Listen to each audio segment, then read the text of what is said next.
We are going to be talking today about invoice entry, Textura, and lien waivers within the system of Textura. So most of the time is going to be spent on the Textura subject, a little bit less on the invoice entry. But we're going to go ahead and start with invoice entry. And to get your invoices into the system so that you can actually route them does vary by office, I have learned. So you may have a computer you use and scan in your invoices into IPM. You may be able to just scan them through a copier. However you do it in your office, you will scan your invoice into the system called IPM, or Image Process Management. To get to that system you can go to the intranet. You'll go to Tools, and you can see here we've got Image and Process Management. Also, to process your invoice, you're going to need this Enterprise one. So let's go into Image and Process Management first. When you come to this screen, you'll just go ahead and click Continue On. Your login for this system is going to be the same as your computer login.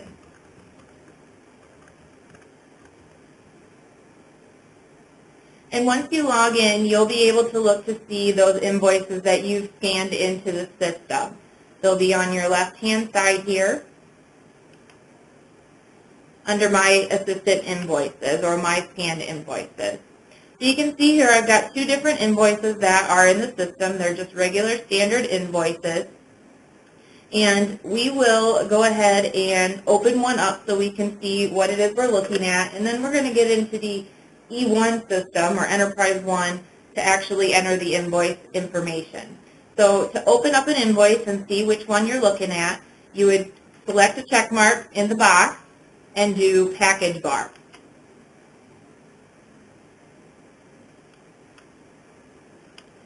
So the invoice we're looking at here is for container services. We've scanned this into the system. We've got to now get this information into Enterprise 1. So I'm going to go ahead and go into the intranet again, and I'll go to Tools and Enterprise 1. Again, our login for this is going to be the same as our login to our computer. Once you get here, you're going to have a few different options. When we're entering invoices, we're going to be using this Account Pay IPM entry. If you were running reports maybe out of E1, you'd be going down to the Construction Development User. If you were entering time for maybe a PM, that would be possibly a field time entry. So there's a few different options, but in this case, we're going to select the IPM entry. Select OK. And then you can see we've got a couple different options here. So the one we're taking care of right now is just a regular invoice, a material or equipment invoice. In this case, we're doing a dumpster invoice. So that's going to be a standard voucher. The other option you have here, and you'll have this option when you are scanning these items into the system as well, into IPM, is this subcontractor PO match. This is if you are processing a pay application towards a contract. Now, 99% of the cases we're going to be using Textura at this point, so we're not going to use this very often, but I will talk about it briefly once we're done processing the invoice. So we're going to go ahead and select this Enter Standard Voucher. And then we're going to go up here and we're going to click the New button. We're going to add, or excuse me, the plus sign I should say. And we're going to add in a new invoice. So to start with, we need to have our company number. That's 00101. That is always going to be the case. The next thing we're going to do is the supplier number. That's our vendor number. In this case, it's 154970. Then I'm going to select my business unit number. Now, I did not tab through these items. I am just clicking in the space. Sometimes if you tab, it grays out the area and you cannot type into it, and you have to start over. You do have to X out and select this X and start that process again. So I do not recommend tabbing in between, but just selecting that box that you want to actually type in. This business unit number should match the number that you used as the business unit number when you scanned in your invoice. In this case, it's 03475-000. It does need to be in that same format. And like I said, it's important that that matches the number, the job number that you entered when you scanned in your invoice. The next thing is our invoice number. No dashes. We just want the invoice number listed there. So if they do put dashes in there, do not use them. The next thing is going to be our invoice date. We're going to pull that straight from our invoice. I'm just going to refer back to the invoice here for just a second so you can see where I'm coming up with this stuff. This is a pretty simple invoice. Sometimes you got to search a little bit harder for some of the information, but there is my invoice number, and here is my invoice date. So June 14th. And then my GL date is always going to be the date that I'm actually doing this. So today's date is the 20th, so I'm going to type in June 20th. So any invoice I process today is going to have a GL date of June 20th. Your invoice date cannot be after the GL date. So it does not happen very often, but maybe you have somebody who dates their invoices on a certain date, and maybe you received that invoice before that date actually hit. You won't be able to process it until that date actually happens. So the next thing we're going to do is our gross amount. The thing that I would mention here is to make sure that you are getting your grand total amount when you enter that in. In some instances, and in many instances, you'll see a subtotal. In this case, we don't, but there could be a subtotal. So make sure that tax is getting included and you're pulling the actual total amount of that invoice. So in this case, it's $228. The next thing is this remark section. In the case of our invoice, we do not have a customer number that was provided by this vendor, but if they do provide you with a customer number that they reference, go ahead and put that in the remark section. And if you don't have one, you can leave that blank. But if there's anything that that vendor can reference as a customer number or an account number, you can put that information right here in the remark section. So once you've entered that information, we'll go ahead and hit save. And then we're going to be asked to put in account number information. You can see here that it tells us it's for container services. It's a nice thing to double check that and make sure you did enter in your vendor number correctly and that that is in fact who you want to pay. Under the account number, it's going to be in the format of job number, cost type, and cost code. So our job number is 003475000. Our cost type is an M code or a material. So I'm going to put .11420 because 11420 is the cost code type for M, the number for that cost code type. And then I'm going to do a period, and then I'm going to enter in the cost code that I want it to be applied against. In this case, it's 014190. When I tab out of that, it will give me a description of what that cost code is. So that's another thing to double check. You know, if you're running a dumpster invoice and this says chemical toilets, you know you've got the wrong code. So it's just another nice double check. And another check here is just that amount that we have, $228 for our invoice. Now, if for any reason you need to separate this invoice into multiple cost codes, you can do that. And this is the step where you would do that. So if you wanted to put in another cost code, all you do is come down to this, type in the amount here, and you can see over here it has $228, so we don't have anything remaining in this case. But if I had maybe put $200 here and I wanted $28 going somewhere else, I could do that and just type in that job number, cost type, cost code, $28 would go here.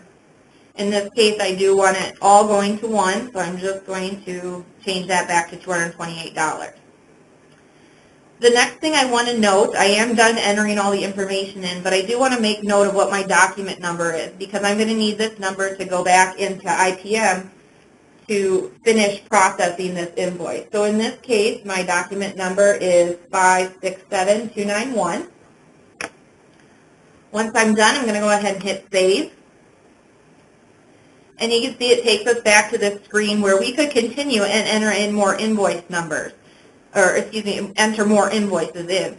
So you can see it defaulted back to that 00101, so it's already left that there for me. It's also left my GL date, today's date. So it fills in a little bit of that information for you so you could continue on entering multiple invoices and just keeping track of your doc number each time you go along so that you can put that information back into the IPM system. We're going to go ahead and be done, so I'm going to go ahead and X out of this. It is important to X out so that it closes that batch. Now I'm going to go back to my invoice here. I'm going to go back into IPM.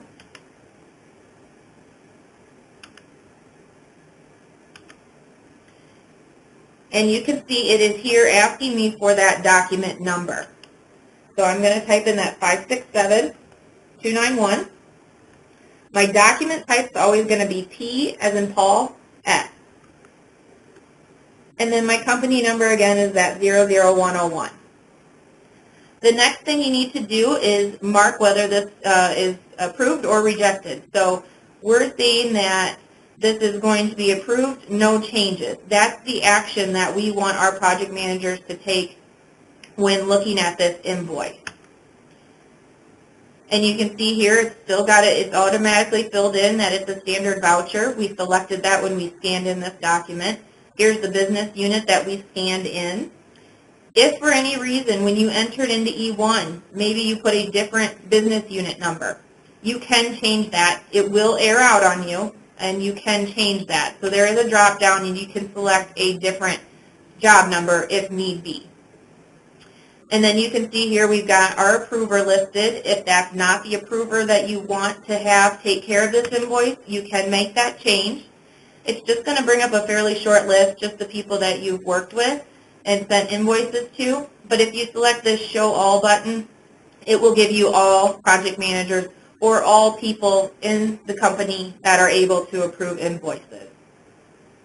If for any reason you needed to just get rid of this, actually I'm going to go ahead and take you through the steps of what do I do if I scan in an invoice and I find out that it's already entered and I just need to clear it out. We'll go through that example as well. So in this example, we've got all the information we need, so all we need to do is select complete.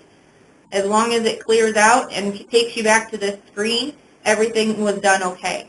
If there was an issue, you would receive an error and you would need to correct it to make it work. So let's say that we do not want this invoice. Maybe, like I said, we went into E1, we attempted to enter it in, found out that this invoice actually was already entered in, and we do not want to keep it. What you can do, you wouldn't do anything in E1. It won't allow you to enter this invoice in again. So what we would do here is just go to our Approve Rejected, and we're going to select Rejected, Non-Payable, Archive. We're saying we just want to get rid of this. We want to clear it out of our list of items. We do not need to do anything else up here. But down here under exception reason, you can see it did bring this up, and it does ask that you provide a reason why you are rejecting this. So in this case, we're just saying rejected, no correction required. We're not asking for anything to happen. We're just asking that this be removed from our list. So I can, again, select that complete button. I do not need to put anything up here. I don't have a document number. I don't have any information, and that's okay. Just select complete. It'll take us back to that screen, and you'll see that we've got 0 invoices left in our inbox to be routed. I'll also mention the difference between these two spaces here. If you started an invoice and you stopped in the middle of processing it, it will move up to this top area here. And you still process the exact same way. You'll still have the same look, it's just that it's moved it to the top. You'll check mark the box up there, and you'll use this package bar instead. So they really work the same. It's just if you see it go up to the top, it's because of you had actually started processing it already. So it will move it up to the top. So that's how you process regular invoices. I'll just talk briefly about the payouts on how you route those. When you're scanning those in, like I mentioned, you will select a different option other than standard voucher. You're going to be selecting this subcontractor. So you'll scan it in that way. When you select the subcontractor PO match, you'll have very similar information. You'll go through, you'll type in your contract number, That is going to come from ProLiant. That's your OS number. And you can see that here. That'll be a nice reminder. It does say OS. Over here would be the 00101. You'll still type in your job number here. You'll come down here and type in your invoice number.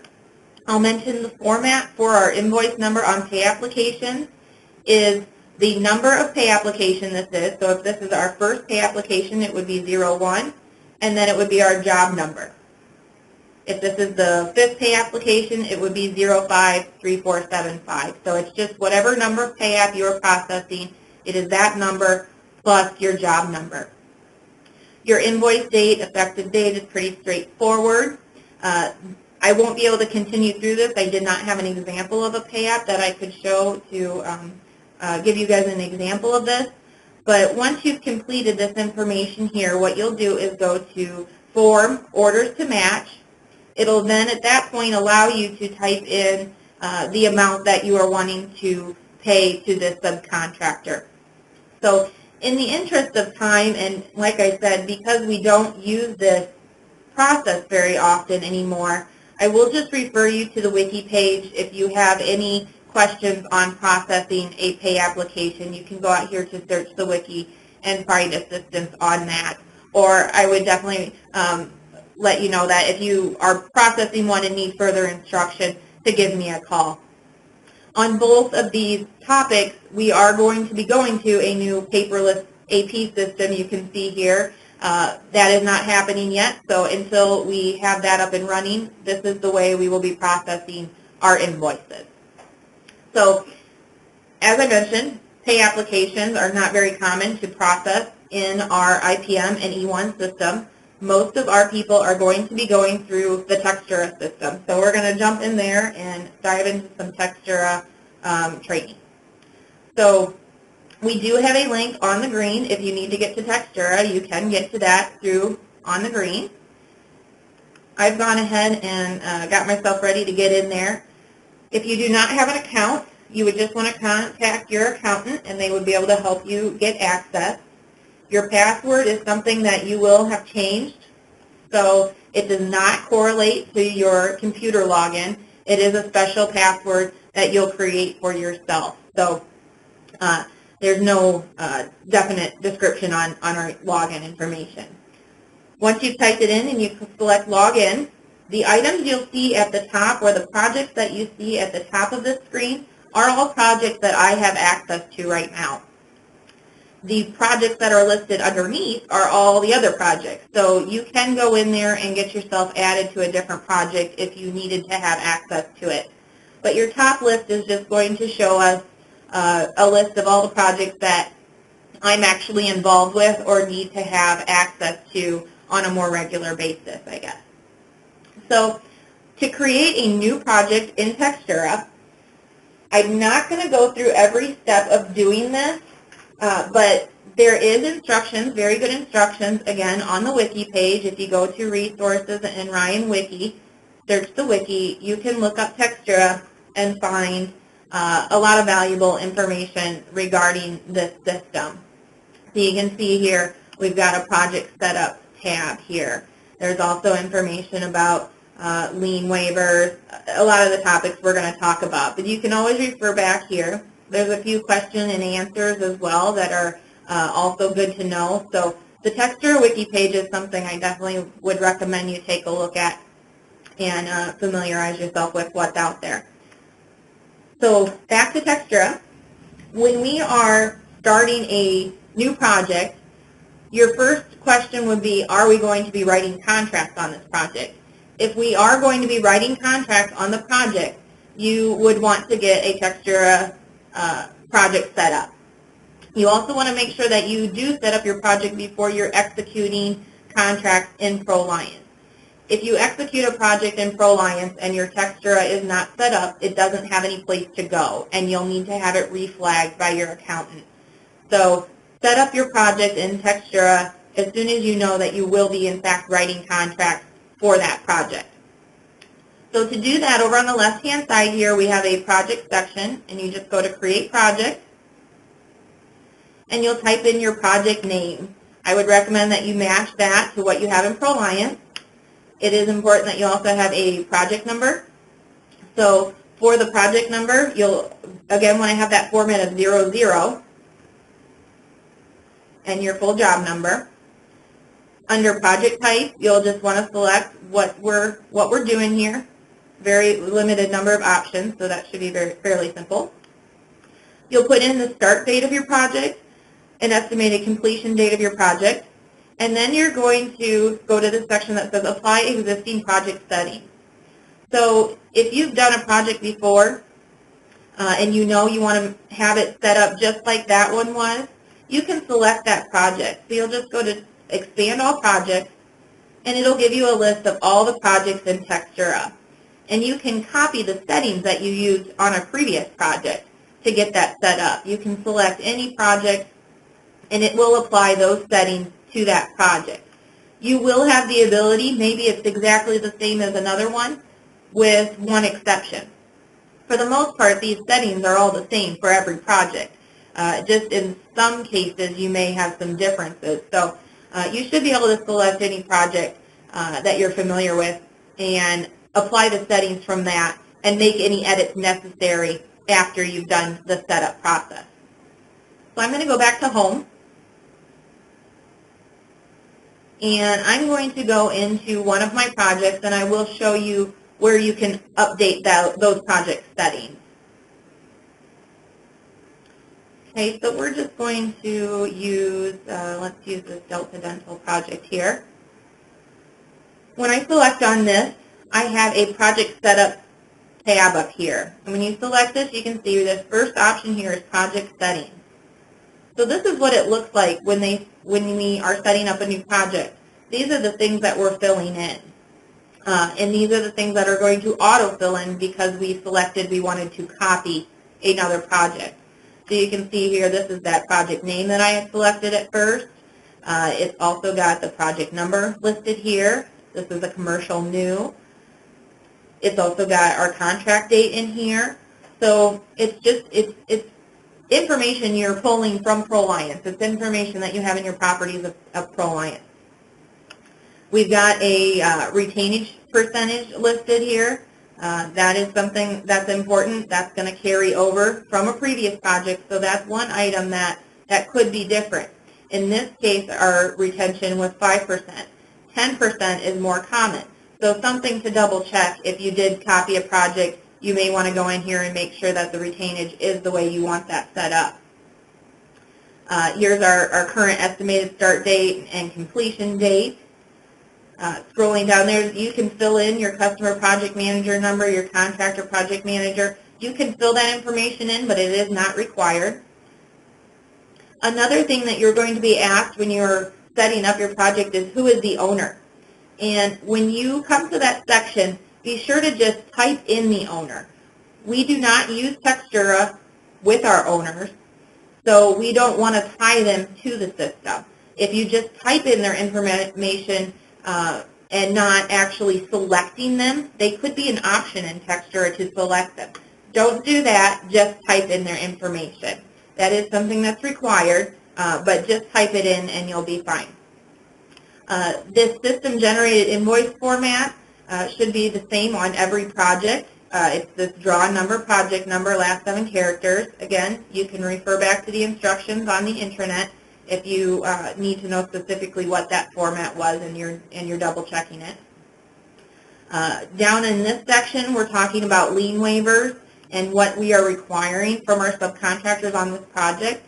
In this project, we are just requiring that we have an unconditional lien waiver, so that is what we have selected here. This option is going to vary by office, so you'll want to confirm with others in your office what that lien waiver should look like.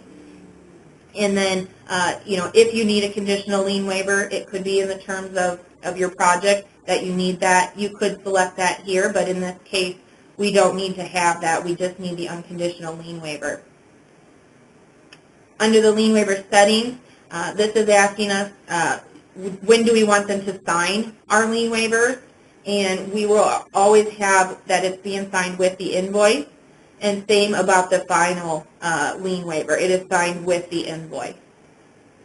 And then under the site information, it's just our site address of where we're located at. If you're setting this up and you don't have an exact address yet, you can put in just a temporary or at these coordinates, it's at the corner of this street and this street. You can do that as well. And then you would just save settings if you made any changes, and that would apply for your project. You can always select back to this project. If you click on the project, it'll take you right back into the main page of your Textura project. If you select home, it's going to take you back to that big list of projects. So selecting the name at the top is going to take you right back to your project home page. There are a few other items that go along with setting up a project, including who has access to the project. So if you're setting it up and you find out later that somebody else needs access, you can just go into that user role and you'd be able to select an option for adding other Ryan employees to that project. This section is just for Ryan employees or Textura related items. Again, the list of who should be added to a Textura project can be found on the project setup wiki instructions. So back to the home page here. Another item in here is just our project participants. Once you get going in a project and you have your subcontractors on board, you can look at this project participants list and see who has access from your different subcontractors. So we can see here that Architectural Wall Systems has 2 people that have access to this project. You can select email these users and it will create an email for you to email just those 2 people. You can also do an email all and it will create an email that you can send to all the people that you see listed here.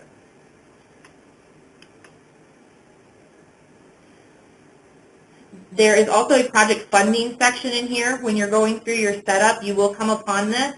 We, again, don't use this for our owner side of things, so you'll just save past this part and you won't actually be entering any funding information in. Same with this owner participant. We are not using that, so you will not need to fill any information out for that. So now we've got our project set up. What we are going to be looking at then is getting our subcontractors into Textura. So the way that happens, I briefly mentioned that in ProLiant, there is a box that would be marked Textura. It is automatically marked in all situations. So when you execute your contract or change orders in ProLiant, they will automatically be sent to Textura. If that subcontractor has used Textura before, they may be automatically invited to participate in this project. So under this SOV subcontractor tab, there's a subcontract list. This is where we can see who has been invited to our project. So in this case, all of our subs have been invited and they have accepted. We can see here an accepted date of when they had accepted their participation with Textura. Then you can also see there is an incomplete subcontractors tab, and lucky for us, I have an example to take a look at. So you want to keep an eye on this. This means that whoever this subcontractor is has not received an invite to the Textura system yet. It could be that they do not have a Textura account, or it could be just that we need to tie our vendor number to that subcontractor, and then they will receive that invite. So you can see here, it doesn't give us much information as to whose contract is this. When I click that edit button, and then I go to edit settings, unless you know off the top of your head who is this subcontractor, we won't know that. So what you would need to do is go into ProLiant and find out who that subcontractor actually is. So I'm going to jump in there real quick, and we're going to find out who is our subcontractor that we wrote a contract to for about $45,000. I'm just going real quickly here. Let's see. Our amount was $45,000, I believe. Let me just go back there and double check that. $45,188. I've got a couple people here, but Premier Edge Window Treatment is who our subcontractor is that has not received an invite to Textura. So what I want to do is make sure that we get them invited. So I'm going to go back to Textura, and right here under this organization, I can start typing Premier and see if they actually come up.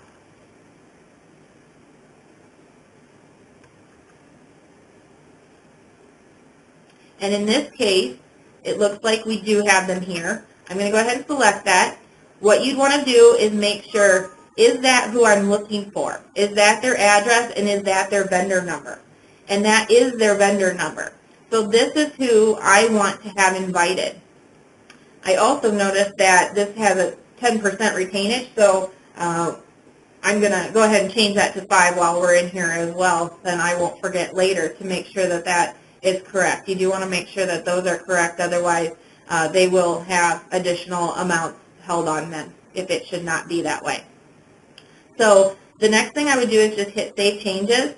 What's going to happen now is Premier Edge is going to receive an email to Textura inviting them to participate in the Delta Dental project. They have a Textura account, they just weren't invited to the project.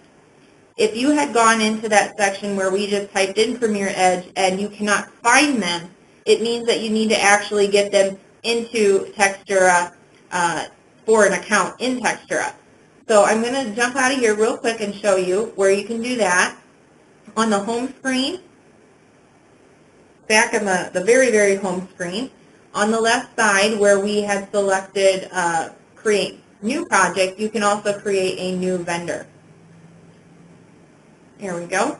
So we have this section down here for Invite Organization. You can browse and look to see if your person is in there. And then, like I said, you can invite them. You'll just fill in the information. You can also do a search this way. So if it does find them, how you typed it in, it will let you know that. Otherwise, you'll just fill in a few pieces of information, and they will receive an invite to Textura in general.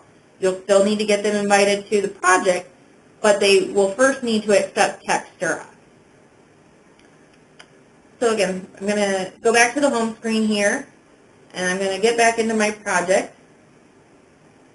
So if you have all of your subcontractors in Textura, you check to make sure that everybody actually received the invite, and you're ready to open up a draw. I'm going to go back down here to Delta Dental real quickly. I will not be able to open a draw on this because I already have one open for this month, and if I create a draw, they would receive an invitation to yet another draw. So I don't want to do that, but I can take you through most of our steps here. So I'm ready to create a draw, and what I can do is just go over here to Draw and Initiate Draw. What this is doing is initiating draw number 7 for me. I'd fill in my start date. I do recommend you start with the first of the month to the last day of the month for your period.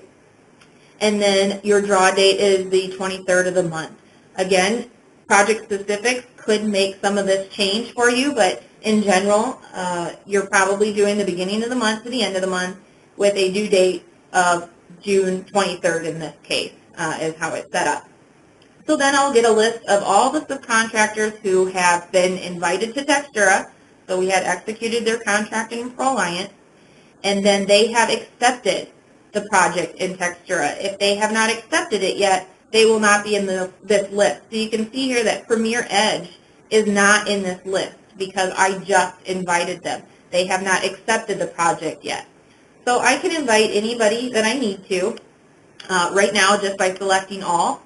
If you go through the list and you see that maybe somebody doesn't have any money even left to bill for, you could uncheck them and not invite them.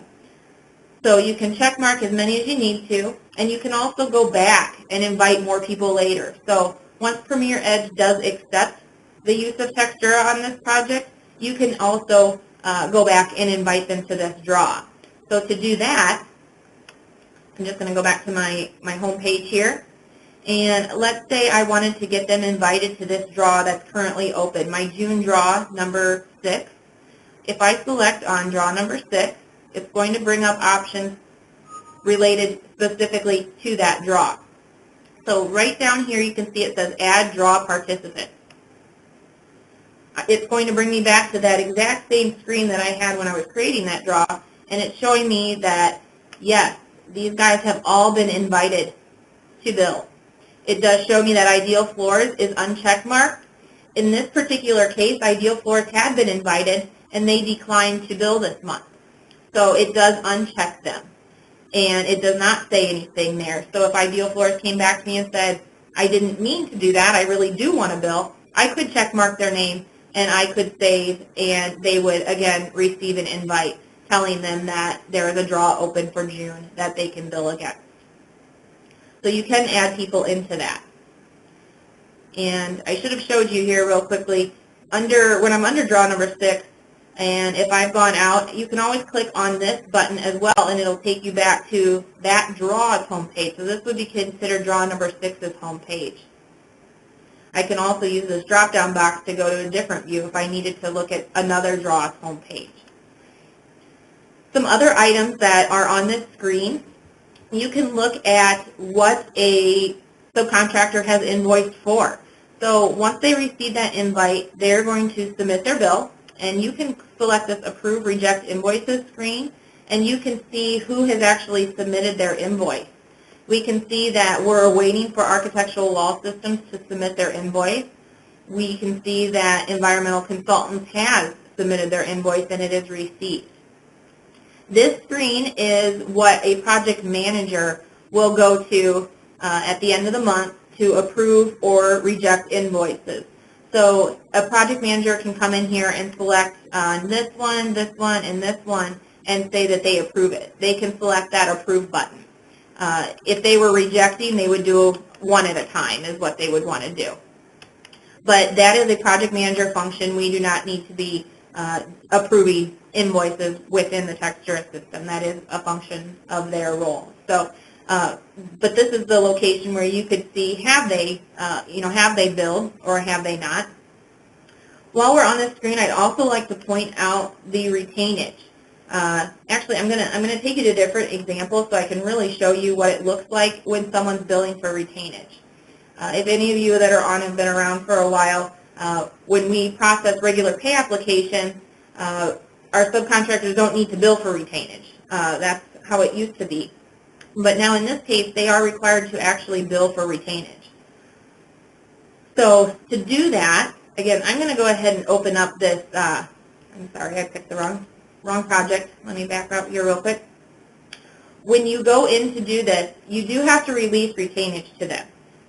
When you are just normally going about opening draws for a project, the retainage is not something that they can bill against. It's something you have to select a button for in order for them to have their retainage released. So I'm going to go into this draw number 3 on this project, and I'm going to first show you how you allow people to bill for retainage. So if I go to this Add Draw Participant, you can see over here on the right side we have Allow Retention Billing. Since this is checkmarked, it allows Commonwealth to bill for the retainage. If it is uncheckmarked, in the case of Baker Group, we are not releasing the retainage yet, so it is not checkmarked. They cannot edit their retention. They cannot bill for it. So I'm going to go back to my draw number 3 homepage and go into this Approve Rejected Invoices. And you can see here that we have received a billing from Allied. And in this case, Allied has been given the rights to bill for the retainage. So when they entered their invoice under this requested this period, they entered in the amount that they had previously had held. So they have now been given their retainage, and they will be paid for it on this invoice. Another item I'd like to point out when you're having someone bill for retainage is that if they are actually billing for work as well as billing for retainage, you need to make sure that they have the ability to have the retainage for their current work in place released. So an example of that here is Commonwealth. So Commonwealth was billing for some work. If we don't do anything about it, they're going to have retainage held over here. We also release their retainage. So the end result is that you process this invoice, but you'll need to open another draw to allow them to bill for the retainage that was just held on their work. To avoid that, what you can do is go to your home page for that project and go into their subcontractor record. So I'm going to select number 10 here, and I'm going to go to Commonwealth. I can select Edit, Edit Settings, and you can see here that I've changed their retention to 0. You can do that, or you can allow them to modify their retention. That would give them the ability to say, I want 0% retainage actually held for this work. So either way works, and it's just fine. You could also do both, and then they would have the ability to release that retainage on that current work in place. So that's something to keep in mind at the end of your project for Textura. So back to our home page. Another item to look at in here is insurance. So the insurance is something that comes from E1. It is an automatic integration. To see what is going on with insurance for your particular project, you can go to this compliance screen, and you can see View Document Status. This information, again, pulls directly from ProLiant. So we can see here that Clark Glass is red, which means they have expired insurance. It also means that if they submit a bill, it will be automatically put on hold until we update ProLiant with their current insurance. So you don't need to do anything in that case. ProLiant, you just need to get that updated with your insurance. It will automatically update Textura. However, if you are, maybe you've been waiting for a while for their insurance and you've paid other people in that draw, you would make sure you notify your accountant and let them know that Clark Glass is now off of hold. They have current insurance. Please process their payment for this Textura draw. If you don't notify them, it's not something that's clear to them that didn't happen. So talk with your accountant and make sure that your subcontractor is getting paid if you've updated their insurance. This yellow just means it's about to expire. And our subcontractors do receive notifications from Textura letting them know your payment is on hold, your insurance is about to expire. Those are notifications that they do receive from Textura. So maybe they've sent you updated insurance and you just don't have it updated in ProLiant yet. Or maybe it does take, I believe, an overnight for that to integrate. So it could be just a delay. But they may follow up with you saying, hey, I thought you had their insurance. But just know there is a little bit of a delay between E1 integrating with Textura when it comes to insurance. It is an overnight. And I should have mentioned the integration for contracts and change orders is every 2 hours. I'm just going to refer back here to that Ryan Textura wiki page so you guys don't have to remember this. You can go here to see when do our items integrate with E1. So, you know, actually it does not talk about the contracts and change orders, I don't think I see here, but it is every 2 hours that is integrating with Textura. It does not integrate on the weekend. The integration between Textura to E1, so once these invoices are submitted from Textura, and in the case of this job that we were just looking at, they were approved. So that integration is going to happen twice a day, again, not on the weekends. So that's what they're talking about here, is what's the integration of getting my Textura invoices to show up on my E1 report. So if you're looking to have a detailed report that is accurate, you want to make sure that you're hitting these deadlines and planning ahead a little bit for that. So back into Textura, we've talked about insurance. Another item to talk about is the lien waivers. Let me just take a look here and make sure that there's nothing else that I wanted to show you here. Let me show you reports real quickly. This is someplace that you can go to look for to see if a change order has hit Textura. So if you go to audit reports, and there are other reports, I'm just going to show you this one.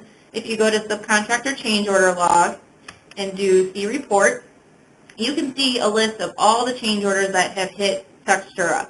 So if you look at this list and the subcontractor is telling you that their change order is not in there yet, you could look here to see, yes, it's not there. If it was something that was already executed in ProLiant, it could be that it's just delayed at the time and that it'll be showing up within the next 2 hours. Or you may need to talk to your accountant and have that reflagged if for some reason it did not integrate into Textura. But that's a report that may come in handy for you. When a subcontractor is submitting their invoice, they will be requested to provide their contract, their sub-lien waivers, so their contractors and material suppliers. It's going to ask them if they have anybody else that they are paying this month. So if Commonwealth had submitted an invoice this month for $100,000, they would enter in under their contractor and material supplier section that they are planning on paying somebody. In this case here, let me go to a job with maybe a few more examples. This is a very small job. The contractors and material suppliers that our subcontractors need to log and provide us with lien waivers for are those that they are going to be paying over $10,000 to. So you may have noticed on that screen that I had a subcontractor giving me information on for lien waivers that were going to be under $10,000. They really aren't paying them over $10,000. They don't need to do that. Our exhibit that we provide with the contract tells them that they need to provide for over $10,000. So that's what we'd be looking for. So I'm just going to go into this job. It's a little bit bigger job. I can go to View Contractors and Material Suppliers, and this is going to give me just a few more examples to show you on this topic. So in my example, let's use this example here of Absolute Concrete right at the top. So when they entered in their, actually I'd like to find one that actually has done it so far this month, but I don't think I've got one. I'm going to go to my last draw, and that will give me a better example here. So I'm going to May's draw, and I can look at all my subcontractors, and I can see who is claiming that they are going to be paying their subcontractors some money this month, and I'm going to be looking for lien waivers from these people. So in the case of Absolute Concrete, they are saying of their bill that they're invoicing for this month, they are going to be paying Logan $1,600 and change. They're also going to be paying Manat $62,000 and change. So we'd be looking for a lien waiver from those two subcontractors before we are going to pay Absolute Concrete for their next billing. I believe the rule is that we allow for 2 draws that they need to have it turned in by then, but essentially we're going to pay them for the month of May, and then we're expecting them to pay Logan and Manat as well. We gave them money for that draw. They said that they owed them money. We want them to pay them and give us a copy of the lien waivers from Logan and Manat. The thing to mention here, it may be that they are billing for less than $10,000 on this particular draw, but as a whole, they are paying them over $10,000, so we would want to require that. This parking lot specialties is under $10,000, so they don't need to report that to us. It's just those that are over $10,000. And it does take the help of our project managers to help us understand if people are reporting correctly or not. If we have a subcontractor that, in this case, Ace Construction hasn't listed a single person, it makes sense in their case they are our steel erector. So they are a labor-only subcontractor. They're not going to be paying anybody else any money, so they wouldn't have anything. But our project managers are able to look at this view just the same as we are, and they can help us determine if people are reporting correctly or not.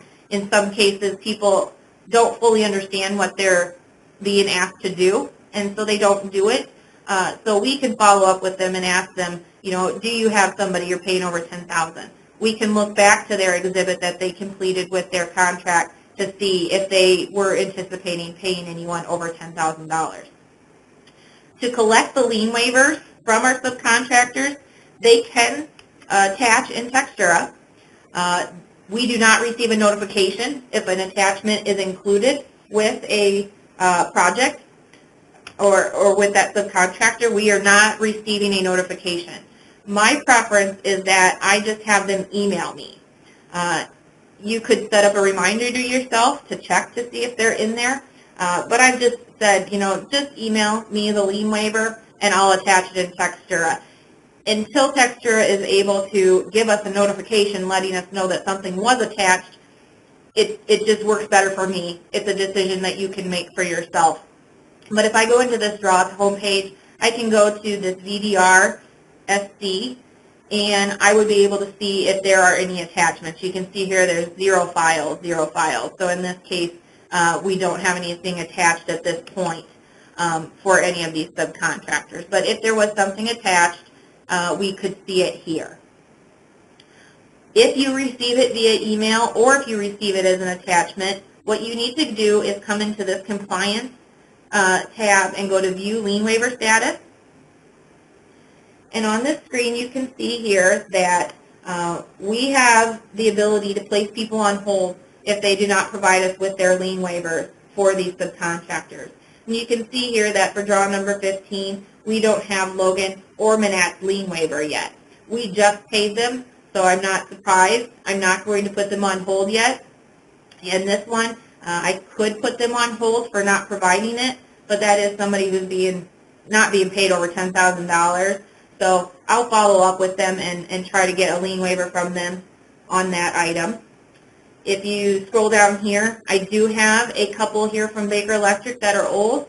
And so if I want to place them on hold, and I'm going to go ahead and do that so that I can show you this example, I can place their next payment on hold until they give me the lien waivers for 3E and for Van Meter on this particular draw. This is draw number 13. So I can put them on hold. If I go to the top here, you can see that there is an apply button. If you select this button, it's going to apply a hold to each person that has that next to their name. So it's going to place a hold on Absolute. It's going to place a hold on Central Minnesota Fabricating. If I don't want all those people to be put on hold, I can do it individually. To do that, you're going to go back to your home page for your project. I'm going to go into draw number 16. That's my current draw. It's the draw I want to put on hold. I don't want them to be paid for their June billing until they provide me with the lien waivers from draw number 13. So what I can do is go to this Manage Payment. This is probably not going to work out for me right now because they haven't actually billed yet. But I can go in here and I can put them on hold. So let me find a project that I can show you this example on. I would have to wait to put them on hold until there's something to hold. I don't have anything to hold since they haven't billed yet. This location that I'm going to show you is also where you can go if you need to remove them from a hold as well. It'll work both ways. So I'm going to go into draw number 6 here. I've got some people who have billed. I'm sorry, I need to back up here real quick. Pending payment. You can't go into a current open draw to put them on hold, but you can put something on hold that is pending payment. So now if I go to the Manage Payment screen, I see a list here of all my subcontractors that billed in May. And if I wanted to put somebody on hold, you can see here it says available to pay.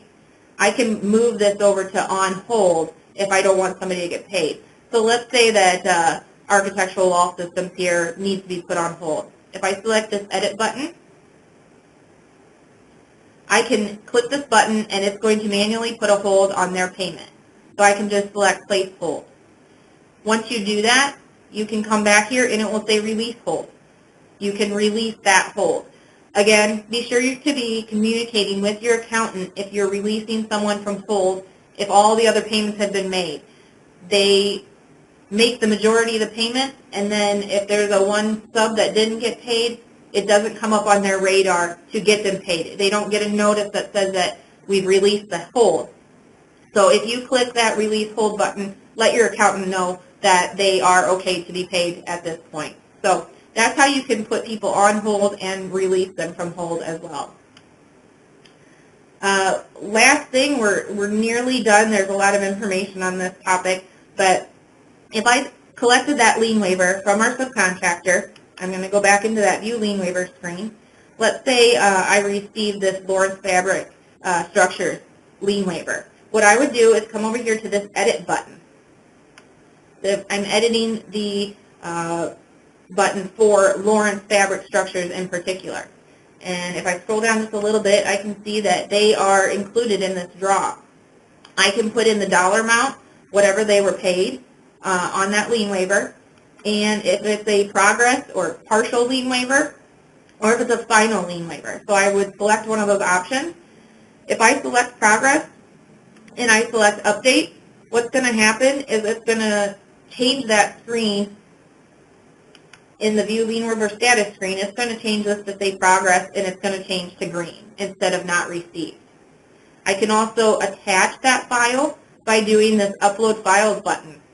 I can browse and find that lien waiver that they sent me, and I can attach that into ProLiant and save it there. So that's how you can make those updates. If you change these all to green, this Place Hold button is going to remove itself, and you don't need to do anything. You don't need to do any releasing of payment or releasing of hold. It's just going to take care of itself, as long as you had not put them on hold. So that's how you update lien waivers in ProLiant for our subcontractors that are using Textura. I'll keep this topic brief just because it's not very common. If you are paying somebody via a pay application and not via Textura, maybe you do have one sub that is not using Textura, you do still need to track their lien waivers in the system. So to do that, and that lien waiver is going to be sent to them with their physical check, but to add another subcontractor in here so you can track that, you would use this Add button right here. You can select Add, type in your subcontractor's name, what service they are providing, and then you can manually say that you process an invoice for them, a pay application outside the system, and you can check mark that box. When that lien waiver is returned, Leah Mitchell will go in here and she will update this section for you and attach that lien waiver. But if this is not set up for her, she will contact you and ask you to do that. So if you do forget, at some point when that lien waiver does come in, Leah is going to be checking with you to say, can you please get them added into Textura so that I can log their lien waiver. So if you do come upon that, that's what you would need to do. Just select that Add button and add them in, and you'll be able to see them listed there as well. So that is all the topics for Textura that I was going to cover. There's a lot of ins and outs. There's a lot you can see. So, go into a project and look around in there. You can't do a whole lot because something will happen if you save it, but you can look around, look to see completed draws means these people have all been paid. Pending payment means that they are awaiting payment, or at least someone within that draw is awaiting payment. It doesn't mean that nobody's been paid. It just means that at least someone is left to be paid within that draw. It will only move down to be a completed draw if everyone that invoiced on that draw has been paid. And then your open draws are up here. So, by the end of the month, we always get those emails asking us to make sure that our projects are closed in Textura, and that's, again, a project manager function. But what will happen is they can move this, draw number 6 down to pending payment once they close it. So that is all for this training. I'm going to go ahead and unmute so that if anyone has any questions, you can feel free to ask. If you are later on working through Textura and have a question, just give me a call or send me an email, and I'd be happy to help you out. So thank you, and I'm going to go